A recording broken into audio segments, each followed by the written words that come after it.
La mayoría de las personas imagina que el mundo de las letras es un territorio donde las bellas almas arrojan el producto de sus espíritus sobre un papel. Eso es puro cuento.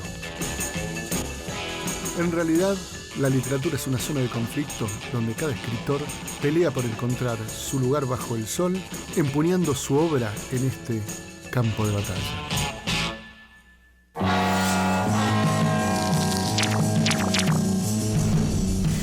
Grandes textos de la literatura universal fueron escritas por varias personas, por una sucesión de autores anónimos, geniales y desconocidos.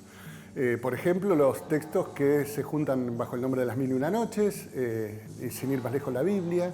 Bien, pero también hay grandes textos escritos por autores conocidos y escritos a cuatro manos. Por ejemplo, y este es el caso que trataremos hoy, por ejemplo, los que escribieron juntos Joseph Conrad y Forma d'Oxford, los textos que Borges y Bioy Casares escribieron para su heterónimo Honorio Bustos Domecq, la novela y las obras de teatro que escribió Sergio Vicio con un amigo suyo. Y bien, hay una vasta tradición poco explorada de la cual vamos a dar cuenta en la medida de lo posible hoy mismo.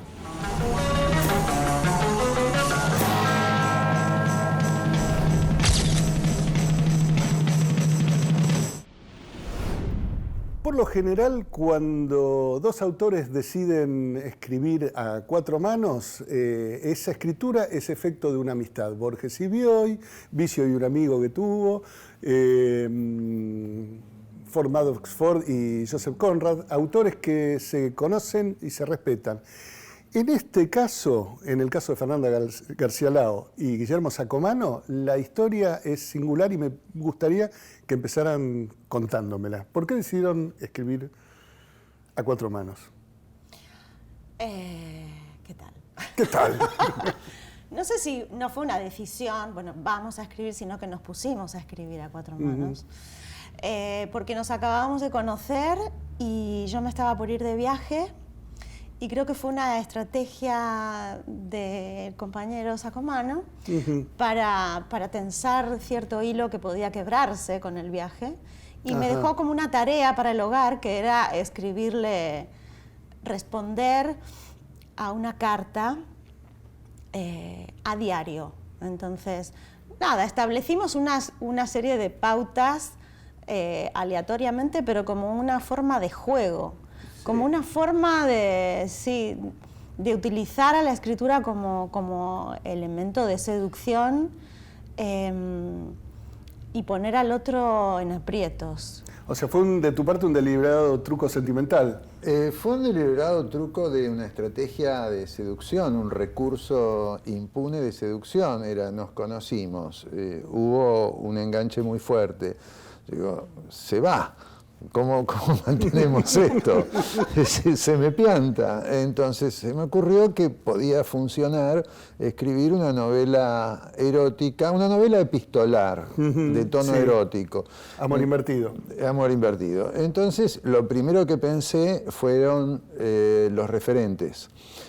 Claude Rodaclos, Fanny Hill, Pietro Aretino, toda la literatura erótica subida de tono que siempre fue clandestina o que circulaba en la biblioteca de nuestros padres y circulaba en el último estante allá arriba donde el nene no podía llegar. ¿Tu familia tenía una biblioteca estimable en términos eróticos? Mi familia tenía una biblioteca. Mi padre tenía una biblioteca muy amplia, una biblioteca proletaria también, todos los libros de Claridad, etcétera. Pero donde también estaba Dostoyevsky y estaba Memorias de una princesa rusa. Esto para decir, bueno, la literatura rusa. Claro. Entonces yo tenía acceso irrestricto a lo que se me ocurriera Salvo leer. el último estante. Yo llegaba al último instante y si no ponía el banquito. Es decir, era la manera de llegar. Bueno, ese fue el comienzo. Entonces, a un capítulo cada uno por mail. Porque además, por otro lado, sos escritor. ¿Qué vas a escribir? Extraño tus ojos, extraño tu mirada. Una grasada, ¿viste? Entonces digo, o sea, te negaste a la novela sentimental o la disfrazaste de interés erótico. Efectivamente, gracias por decirlo. Disfracé la novela erótica de sentimental, yo diría. Ajá. invertiría los... Bueno, ¿por qué disfrazar, digamos? No hubo disfraz en realidad. Los sentimientos son más difíciles de poner en escena que el puro erotismo. Si hay un imperativo categórico, ahora es fornicar y fornicar bien. Sí, lo que pasa ¿no? es que en la novela no se encuentran nunca. En realidad es la escritura de un desencuentro. Ujú. Es el único interés que tenía en realidad el libro era que nunca estuvieran juntos. Sí, También pero- era parte como de la premisa. Es cierto, pero no solo que nunca estuvieran juntos, sino que además se contaran sus respectivas Anécdotas sexuales sí. por cada lado, lo cual constituye una pareja moderna. Sí, pero por otro lado había también algo muy atractivo, que yo creo que nosotros profesamos poéticas absolutamente diferentes. Entonces yo le mandaba un texto, como de parodia a Fanny Hill, a alguien que escribe en una vertiente más, yo te diría, próxima al surrealismo. Yo había leído de Fernanda 2 libros muy distintos, que eran Vagabundas, por un lado, y Cómo usar un cuchillo, que me había partido la cabeza. Digo, ¿cómo me responderá? Entonces se creó también, había una disrupción, entre un contraste entre estilos. Sí. Pero a partir de que el libro va a ser publicado, ahí nos obligamos a un ejercicio de edición muy firme, muy fuerte, donde se terminó la joda, con un libro que nosotros habíamos empezado gratuitamente, como es, digamos, el flirteo. Sí. De golpe nos tuvimos que poner rigurosos. O sea que no se corregían o no corregían el texto, ni se corregían mutuamente en el proceso de escritura, sino que fue un trabajo posterior. Sí, obvio. Estuvo No había escondido que... 2 años, fácil. Pero además es que no había tiempo porque se suponía que no podías ni siquiera avanzar en cuanto a narración hasta que no recibías la carta pertinente. Sí. En eso hubo como mucha prolijidad, imaginando que era un correo. Entonces, Sí.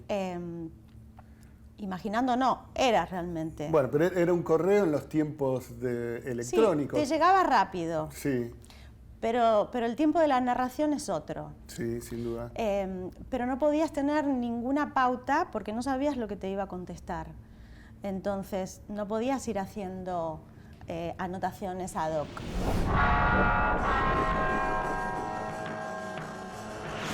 Pero tiene algo del famoso cadáver exquisito. Sí, tal cual. En el sentido que de golpe te encontrás con por ejemplo, con un capítulo que no te resulta particularmente entusiasmante o inspirador, dicho con respeto a la otra parte de la pareja, y entonces, ¿qué haces frente a Pero eso? no pasó eso nunca. No pasó porque además íbamos subiendo la apuesta, creo. Sí. A medida que se iba reconociendo como el territorio también de escritura y la voz del personaje, Sí. podíamos, en la segunda parte, que de hecho lo hicimos, cambiar de personaje sin que se note, porque era más poderoso el modo de decir o de construcción sintáctica casi, el fraseo, que el autor.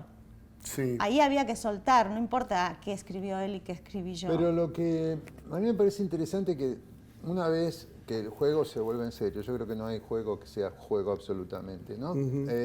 Una vez que el libro se nos viene encima, ¿no? Digamos que nosotros no habíamos imaginado que podía publicarse. Siempre está esa fantasía con lo que uno escribe, pero no en este caso, donde el juego había sido muy intenso, la diversión había sido muy intensa. El goce de escribir y la aventura y el desafío, todo eso era muy fuerte. De golpe, cuando viene el momento de la edición, Sí. y llegamos a esta versión que hoy es el libro publicado, a mí me cuesta reconocer cuál es. Yo sé que la primera la escribí yo y la segunda la escribió Fernanda, pero a partir de ahí hay un momento donde la primera carta sí. del primer capítulo de esta novela epistolar lo escribí yo, el segundo lo escribe Fernanda. Pero hoy, leída por mí, me cuesta reconocer ya qué corresponde a cada uno, quién es el autor. Hubo como una fusión. Lo que pasa es que ¿quién es el autor? ¿El que corrige o el que escribió la primera versión? Porque lo que pasó es que yo lo he corregido a él y él a mí. Entonces, finalmente lo que hay es un objeto que no es ni él ni yo. ¿Cómo se trabaja en ese caso el ego? Digamos, vos tenés un par de años más que ella. Y por lo tanto, debutaste como autor ese par de años antes que ella. Entonces, no te, como hombre, digamos, para ser machista y grosero. No. Y en términos de cero, adulto mayor, nada de eso te cero. funciona. Yo el ego lo tengo muy mellado porque por suerte trabajé en ese aspecto, lo tengo mellado, en el aspecto... Porque fuiste maestro de muchas autoras. Di taller muchísimo tiempo, Sí. la mayoría de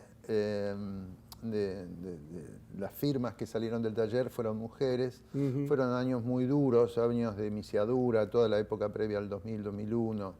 Pero, digamos, yo me formé en la historieta y me formé en la publicidad, además de un paso rápido por letras, que son escrituras donde te cagan a sopapos, para hablarlo en criollo. Si al dibujante no le gusta lo que escribiste, corregime esto, corregime esta situación.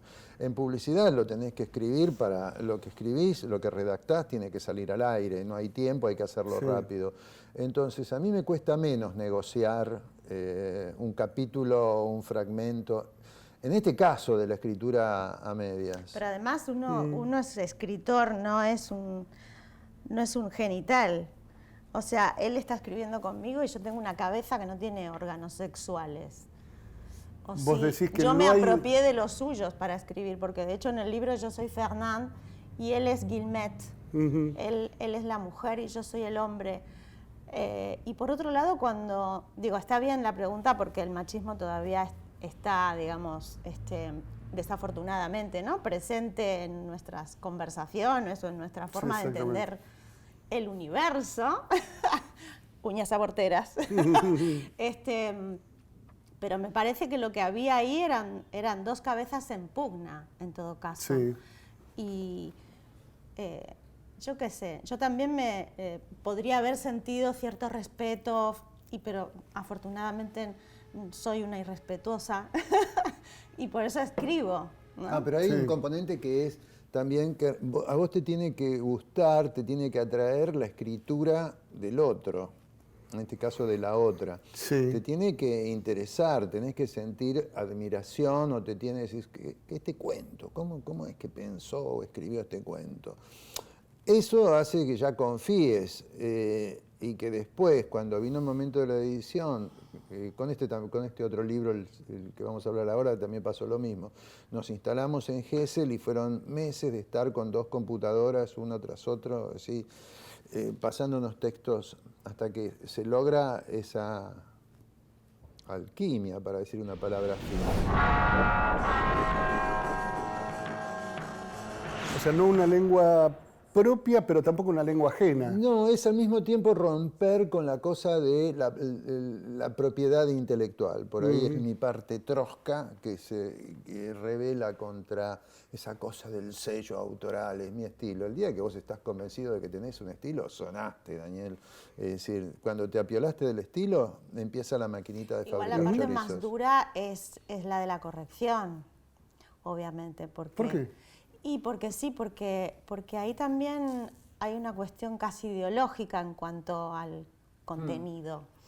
Y uno está acostumbrado, en todo caso, a ser su propio represor o estimulador. Sí. Y de pronto aparece otro con una tijera o con un subrayadito señalando determinado punto, ¿no? Determinado escollo. Y él, por ejemplo, que yo lo llamé el rey de las subordinadas en cuanto lo conocí, porque tiene como un despliegue, ¿no?, espacial en la frase y yo soy como mucho más dura. Corto. Yo que estaba convencido de que era mucho más seco. Vos sos seco pero en extensión, o sea, extendés tu campo. ¿Pero qué? ¿Es una especie de Proust reprimido o moderado? No, él no se reprime nada.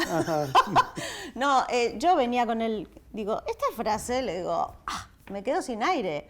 Y él al revés me decía, acá tenés algo muy interesante que pasaste de largo, ¿no?, con este apuro que yo llevo. Y entonces estaba bueno ser leído por el otro y entregar tu material. Sí. Discutimos también, ¿eh?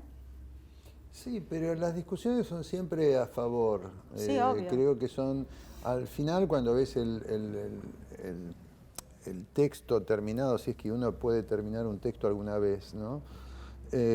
Porque creo que, como decía Borges, a veces uno publica para sacarse de encima los textos, porque si no estarías toda la vida trabajando sobre el libro. Cuando ves el libro terminado decís, bueno, todo este laburo que nos tomamos valió la pena. Nos conocimos y nos fuimos a leernos, cada uno a su habitación de hotel. Yo me fui con... pues cambiaron... Intercambiamos libros. Él se fue con Cómo usar un cuchillo y yo me llevé Cámara Gesell, y cuando abrí y no leí... Cámara Gesell. Te lo voy a mandar. Claro. Te voy a pedir Hipócrita lector, y dije, es de los míos. Sí, pero esto de si no me gusta como escribe, no, pero me gustó.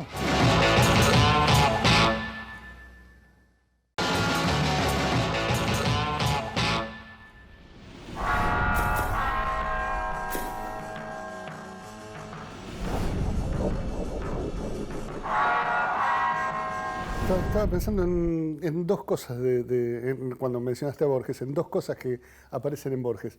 Por un lado, la cuestión del estilo propio, esto que en un trabajo colectivo hay que se sacrifica. Claro, porque si a Borges le sacás Atroz, Laberinto, Pesadilla, Espejo, bueno, pero hay que ver qué queda. Sobrevive. Pero sobrevive el último Borges, que es el de La Rosa de Paracelso, digamos. Los cuentos últimos, cuando Borges ya no leía y ya no podía ni siquiera repetirse.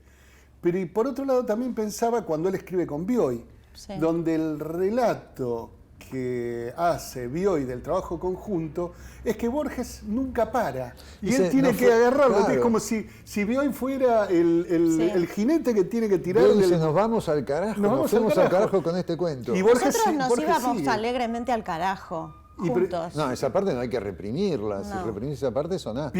Pienso lo mismo, pero al mismo tiempo, cuando hablan de editar, hay un represor metido dentro del texto, que es el represor que piensa en la publicación. Pero todos somos represores en el fondo, digo, ¿o no? Algunos lo ejercen más voluntariosamente que otros. Cuando escribimos el texto sin pensar en la edición, y de hecho pensando que si en todo caso salía no lo íbamos a firmar, para seguir con el gesto del anónimo erótico decimonónico, cuando decidimos que sí lo íbamos a publicar, no fuimos en contra de lo que era incorrecto en el texto, para nada. No hubo no, sino que al revés. Tal vez lo que nos faltaban eran algunos enlaces, o habíamos sido un poco despistados en cuanto a la construcción más de trama. ¿Y para eso contaron con la colaboración de un editor externo o fueron ustedes los que hicieron el trabajo? Fuimos nosotros. O sea, ustedes dejaron el fuimos libro nosotros y después tuvimos como editora a Paula Pérez Alonso, que es un lujo trabajar con ella. Pero hubo un trabajo de edición nuestro previo muy No, el libro es como somos dos obses. Entonces ahí no. También es cierto que yo descanso mucho en la obsesión de Fernanda. Es decir, confío mucho en su poder de observación. Es toda una experiencia, porque en serio pones en juego esa cosa narcisista que tiene la escritura de uno. Por otro lado, a veces yo siento que uno se cuida menos porque sabes que el otro te cuida. Porque el otro también está comprometido y el otro no va a querer hacer papelón con vos, entonces el otro te va a cuidar.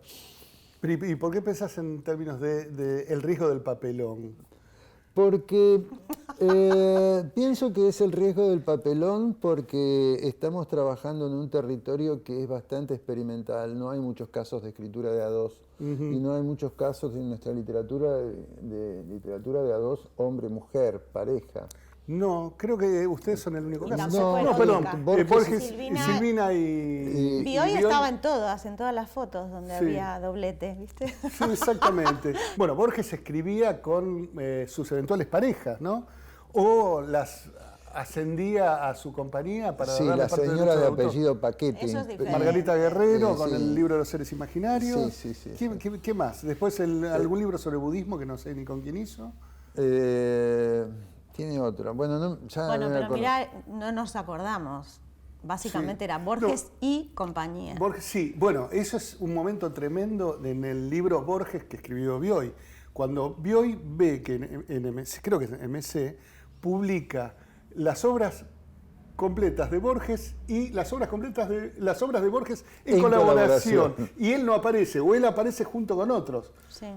O sea, omiten completamente su nombre. Miren si a ustedes les pasa, no quiero intrigar en la sé. tranquilidad de la pareja. No creo. No, para Afortunadamente yo creo que tenemos Metiendo marcas. puya. Claro. Es decir, cada uno tiene una poética, cada uno tiene una marca distinta, cada uno tiene proyectos personales. Este es un proyecto que nace del juego, como estamos ahora En viendo. paralelo a las escrituras de cada uno. Que Sí. también compartimos y sometemos a Sí. lectura, ¿no? Y perdón, ¿cómo pensaron, porque no hicimos la comparada, pasar de Amor Invertido a Los que vienen de la noche? ¿Cómo se propusieron el siguiente libro, teniendo en cuenta que ya eran una pareja y vos no tenías que engancharla, sino solo retenerla? No, sí, pero andá a retenerla. Es un laburo, si vos querés. Bueno, retenerla. claro, es un laburo. Claro, bueno, con una mujer es un laburo retenerla y es un laburo dejarla ir. Obvio, es decir, a ver si me voy a hacer el generoso y el feminista. Yo defiendo la parte posesiva absolutamente. Bien, Bueno, pasemos un manto de piedad. No quiero arruinarles la velada. Volviendo a lo es importante. fácil provocarte. No entres. No molestes. Bien. No, con este otro texto en realidad queríamos escapar del anterior, porque uno escribe un poco en contra de Sí, lo que ya sí, hizo, sí, ¿no? sí, sí. Y entonces, para seguir escapando del género también, porque Y de había nosotros como... mismos. Y de nosotros mismos. Pero siempre nos encontramos finalmente. No, entonces era, bueno, vamos a escribir algo que contradiga tanto al cuento como a la poesía, como a la microficción, como a la novela. Vamos a escribir en el margen de la nada. Sí. Y con el leitmotiv de la noche, digamos. Somos dos nocturnos y yo creo que tenemos más horas de vida sin luz que con. O con luz artificial, digamos. Sí. Además hemos tenido mucha noche cada uno por su lado, si bien ahora estamos un Y hemos poco juntado domésticos. Claro. Y además había como, sí, yo creo que desde que uno es lector, contempla la noche, ¿no? Hay algo como de esta cosa de las luces prendidas cuando uno es insomne y descubre en los edificios aledaños y decís, ahí hay un lector. Anda a saber, había. Sí, ahora ves la luz de una pantalla. Claro, un chateador nocturno o un... Pero también están en el libro, están contemplados. Bueno, son formas de narración distintas, ¿no? Sí, tal cual. Pero acá además son como relatos muy nucleares y que no están conectados unos con otros. La idea era encontrar una noche nueva. Y no sé si vos las escribiste sin luz. No sé en qué condiciones, cómo las escribí. Lo que puedo decir es que para mí hubo textos como fundantes previos. Siempre yo creo que todo libro tiene sus parientes, sus antecesores, ¿no? Ah, eso quería ir. Si yo pienso, por ejemplo, en Amor Invertido, puedo decirte que Amor Invertido tiene para nosotros como referentes el de Bataille, Historia del Historia del Ojo, La Condesa Sangrienta. La Condesa Sangrienta, Fanny Hill, obviamente. Fanny Hill, Grushenka, Memorias de una princesa Sade. rusa, etcétera, Sade. Ahora, acá cambia. En los últimos años, ya hace bastante, yo vengo escribiendo mucho sobre poesía en Página 12. En Página 12, en el suplemento Radar. Entonces creo que para mí este libro tiene más que ver con una cuestión de experimentación y de laboratorio del lenguaje que tiene la poesía. Entonces yo te diría que por momentos yo leía mucho a Lautréamont. No sé si se nota, es decir, no es explícito, pero te digo Milló, Enrique Molina, Bustos, nombres que me disparan la manera de plantar estos textos.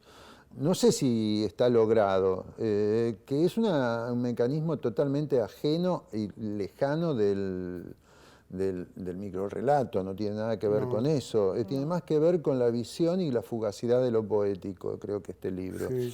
No sé cómo se lee ahora este libro. Tampoco me Igual sé dice reconocer. que uno no sabe por qué escribe lo que escribe. Yo creo que sí. Yo en creo que alguna no, manera. yo creo que hacemos como si pudiéramos reflexionar, y a mí me gusta igual suponer que hay una zona de mucha oscuridad Sí. que no voy a reconocer jamás, No, yo y pensaba... que se me revela en la escritura. Digamos, no me gusta el autoconsciente.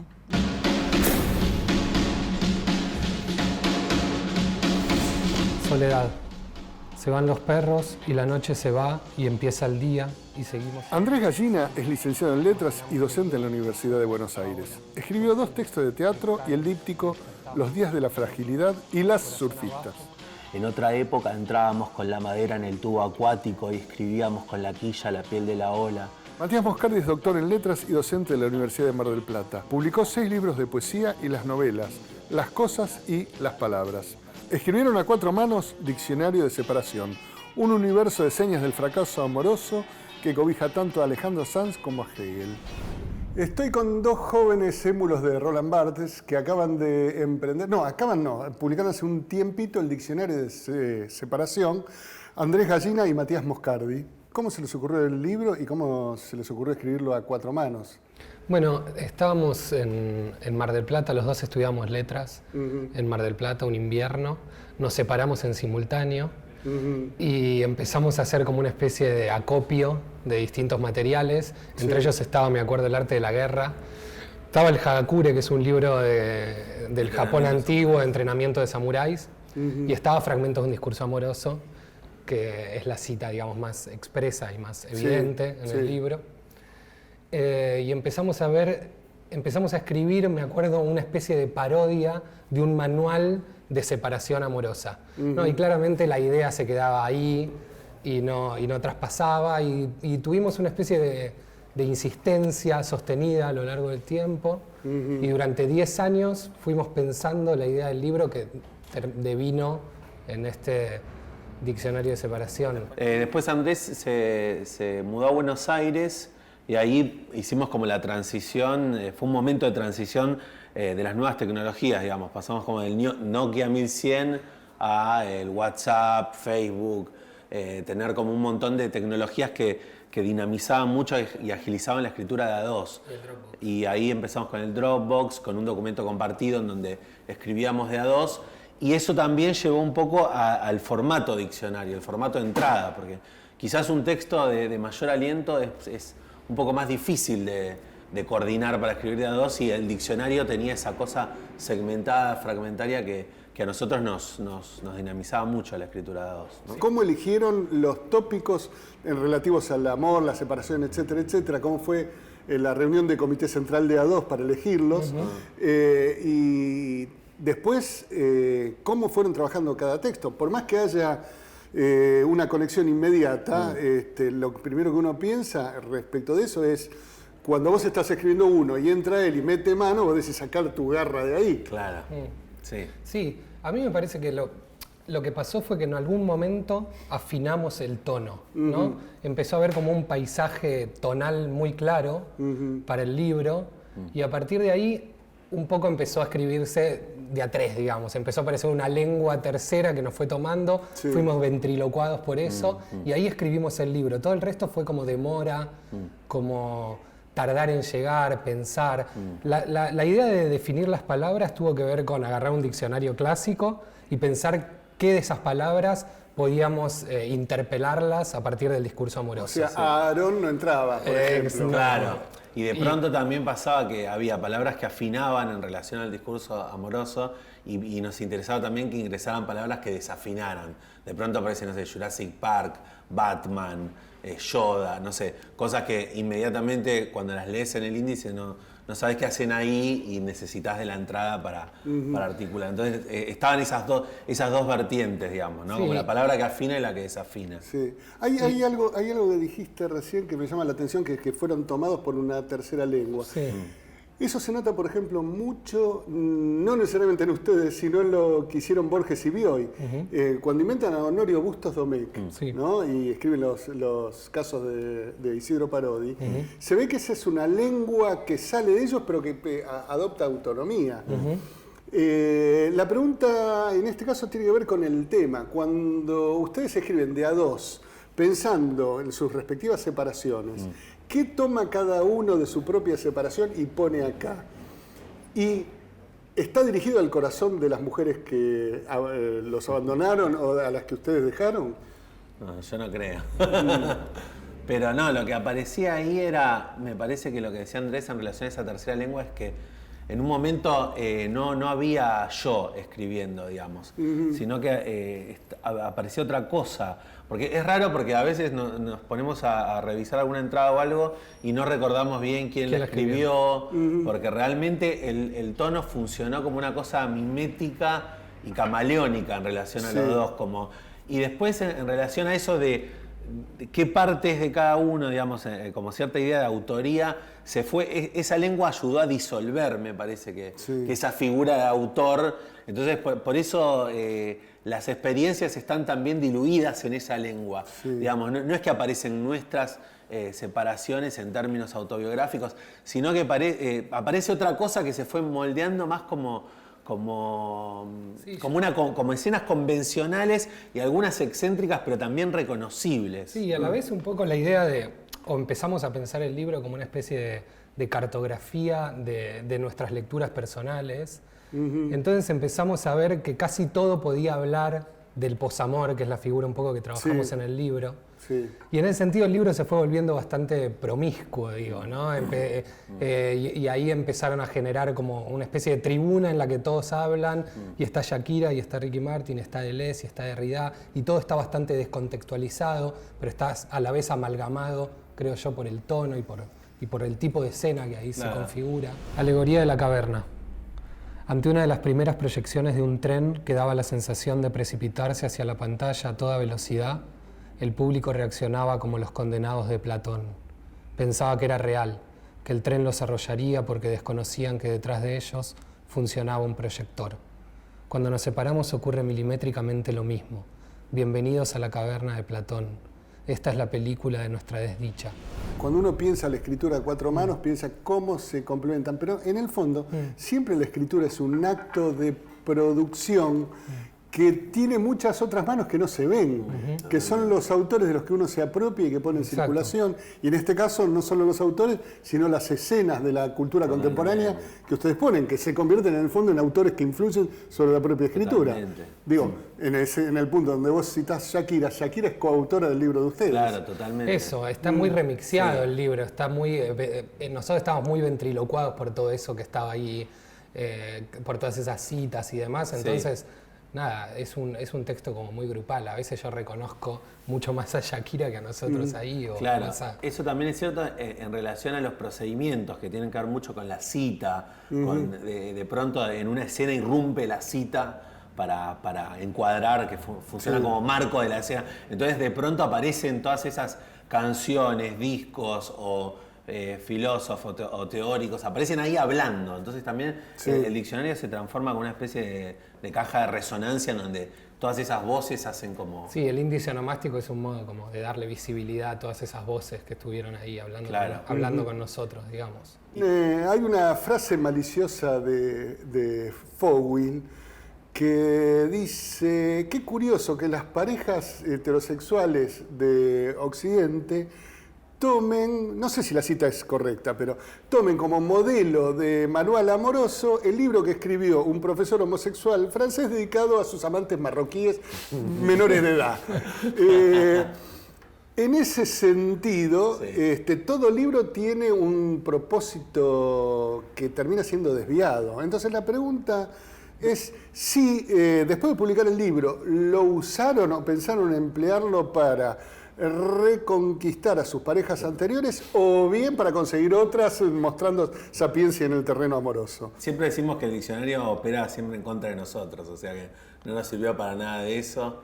Por otro lado es interesante lo que decías de Barthes porque veníamos charlando y hay una frase que nos gusta que no está en el libro, que es que Barthes dice que el amor es como un par de jeans. Que se lo puede poner todo. Se lo puede poner cualquiera, claro. Entonces es interesante eso, ¿no? Como el tipo de uso y de destino que puede tener un libro que en realidad es múltiple.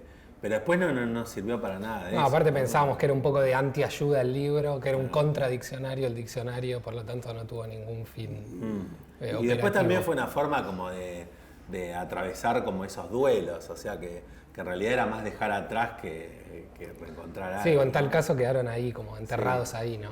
Ahora que ustedes citaron a Barthes, no yo, me acuerdo de una vez, Barthes tiene una terrible situación amorosa con también otro joven marroquí, que sé yo qué, y sufre.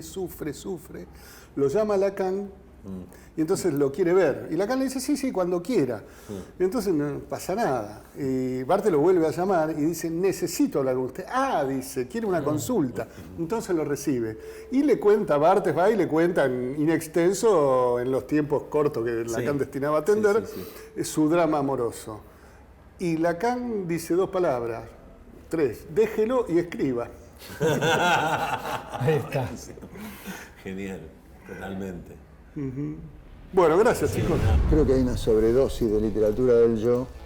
Es decir, nosotros no podemos decir esto. Vos no podés decir esto del poder hijo judío, no podés decir después el yo de situación de peligro. Pero hay como un exceso de yo. Vuelvo todos los años, vuelvo a un Dostoyevsky. Por lo general vuelvo siempre a los Karamazov, ¿no? Digo, qué placer a alguien que le pasa algo que no es mirarse la pelusa del ombligo. Claro. Sí, igual yo no me refería a O eso. papá y mamá se separaron y yo estaba sola ese verano Eso en sí, Miramar. es un desastre. Paja. Bueno, pero eso ya es la Depende sección igual cómo mundo esté escrito íntimo, todo, ¿no? Sí. Sí. A mí me da igual si es original o no el asunto, en el sentido de si fue vivido o no. Uno también miente con el yo. No sé ustedes. Cada vez que dicen yo, es yo. Eso yo. No, por lo de...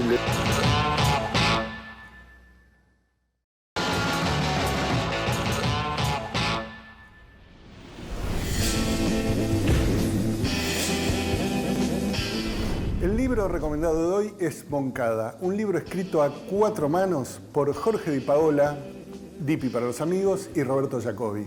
Dipi es, como se dice convencionalmente, uno de los secretos mejor guardados de la literatura argentina.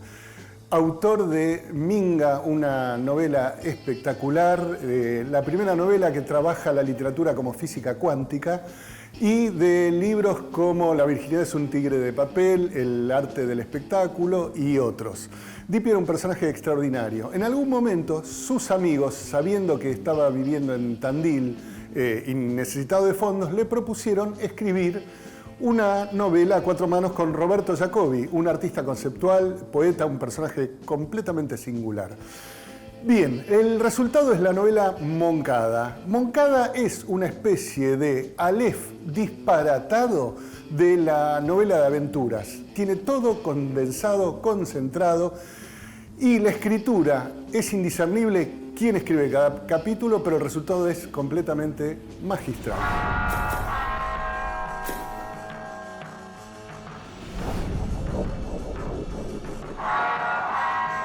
Uno puede tener un efecto de conciencia ulterior al momento de la escritura, sí. En el punto en que recoge o reconoce su deseo de escribir textos que leyó y le abrieron rumbos. Por ejemplo, y esto es una confesión que espero que halague a tu pareja, yo acabo de publicar un libro que se llama El hijo judío, y después de escribirlo y después de publicarlo, me doy cuenta que intenta estar en la serie de un libro que escribió Guillermo Sacomano y publicó hace unos años, que se llama El buen dolor, que narra la historia de su padre, digamos, para no entrar en la detalle. relación padre-hijo. La relación padre-hijo. Y digo, pues mi libro El hijo judío narra lo mismo. Y durante años yo dije que era el libro que más me gustaba de Guillermo. Ahora, cuando me siento a escribir el mío, no pienso en eso, pero después me aparece. No ignorás, gracias por la mención que haces, pero no ignorás que estás en una tradición, la novela del padre. Pero yo pensaba, por ejemplo, en Patrimonio de Philip Roth. Y podés pensar en los Karamazov, y Sí, podés bueno, pensar claro. en Kafka, y podés pensar pensé en en Edipo Kafka. Rey, y podés pensar en Hamlet, y podés seguir Richard Ford, la literatura norteamericana tiene una tradición vastísima con respecto al tema del padre. Pero hay libros que son evidentes para uno cuando va escribiendo y hay otros que funcionan de manera secreta y son como los autores con los que uno en el fondo escribe. Pero que después por ahí no tiene nada que ver lo que vos hiciste, digamos. Esa sería la aspiración, digamos. El trampolín es esa. Uno escribe con la biblioteca. Sí, claramente. Organiza la biblioteca escribiendo y reacomoda los libros y los pone en series distintas que el orden alfabético. Si nos ponemos derrideanos, yo diría que todos estamos escribiendo el mismo libro al mismo tiempo y es un mismo libro, el libro del universo. Claro. Planteo borgiano si lo hay. Sí, sin duda. Edmond Javés. Edmond Javés. Igual yo creo que uno escribe no solo con la biblioteca, sino también con el cuerpo. Es decir, con la experiencia con los cojones. No tengo cojones por ahora. Pero sonaba muy español. Literariamente sí. Bueno, sí, obvio. Sí. Uno escribe con hambre también, ¿no? Sí. Y no se aplaca. Pero no, iba a decir que uno escribe con el cuerpo, es decir, uno atraviesa también los libros de alguna manera. No es todo solamente producto de la lectura ni del entendimiento. Y uno escribe también con la música y con el cine y con su biografía, ¿no? Cruzada con todo eso. Y ahí es donde está la originalidad posible, la única originalidad posible, y es que tu derrotero es único. Porque todos hemos leído libros en común, ¿no? Sí. Y de hecho hay una tradición casi occidental que nos hermana. Pero porque yo no sé, en Oriente, digamos, cómo todos impactó te produjeron el mismo Kafka. efecto a la misma gente. Claro. No, por supuesto, pero hay igual como unicidad de lectura. Pareciera que hay como también cómo se lee la tradición argentina. También se ha acordado que arranca de una violación y todos decimos que sí. La construcción de un canon, que es un hecho cultural político, ¿no? Y que puede ser de golpe derogado por otra lectura fuerte de otro signo. Yo suscribo esa tradición, que es la tradición de la historia de la literatura argentina, es la historia de la violencia y los cuerpos y el modo en que se trabaja. Claro, pero es una visión igual muy masculina también, ¿no? Sí. También hay una tradición de mujeres como Eduarda Mansilla, que estaba a la altura, digamos. Tradición masculina, pero el violado es un hombre. Sí. Por eso se lo guisan y se lo comen entre ustedes, digamos. Pues yo ahí no estaba, ¿eh? Son los activos y los pasivos, hello, ¿viste? Como me parece que hay otras tradiciones posibles también. Sí, sin duda. Pero más allá de eso... Pero esa es la que se piensa como fundante de la literatura también argentina. Podés pensar... Fundante. Sí, pero Pablo, La vida de las pampas, ponele, o la literatura de Juana Manuela Gorriti, extravagantísima. Sí. Ni siquiera se contempla, entonces, por supuesto, me parece que cualquier tradición hay que serrucharla, ¿no? Que para eso uno escribe, digamos.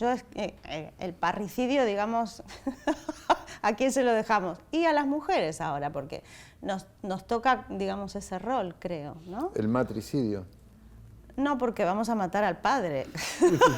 Porque al padre, ¿qué parte te perdiste? Si tienen que arreglar todavía cuestiones con la madre. Con la madre yo no tengo ninguna cuestión. La madre ni siquiera está en un lugar de poder del que se la pueda bajar. Uno va contra el poder. Hay una frase... Pero me parece que en el caso de las mujeres, ir contra la madre, que es la impresora del mandato, es la matriz del mandato. No, mi madre no. Mira, yo hablando de bibliotecas, le preguntabas a él, yo tenía una biblioteca también. ¿Cómo nos hace callar, eh? A ver, dale. Sí. Somos dos que estamos así. Porque te casca, ¿no? Y es fácil, pero cobrar. Yo la cobré esta mañana antes de venir acá. Bueno. Puedo decir una frase que además es una cita de sí. Freud, que dice, detrás del padre, la madre. Ay, pero eso sí, detrás de un gran hombre hay una mujer, bla. No.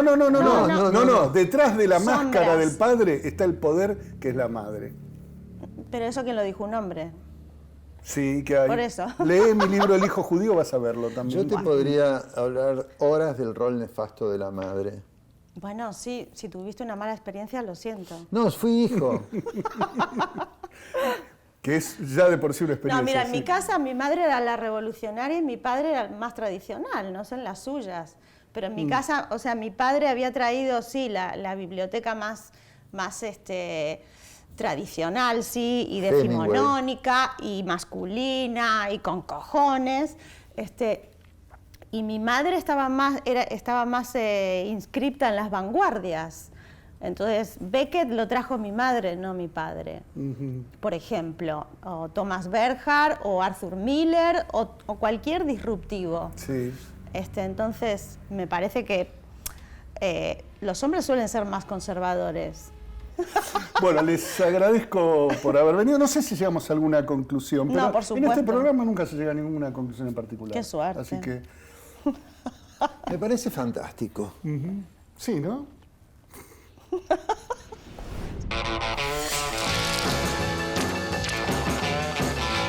Escribir a cuatro manos, escribir para seducir al otro, escribir para retenerlo, escribir para respetarlo, escribir para competir, escribir para conocer. Cada vez que alguien escribe con otra persona, establece un tercer cuerpo de escritura que no es ni la propia ni la ajena. Ese fantasma constituye la obra en colaboración. Y este fue un programa dedicado a ese delicado y atrayente tema. Espero que les haya gustado y si no, obviamente hay otros programas en nuestra programación y pueden ver tranquilamente Ever Mundial.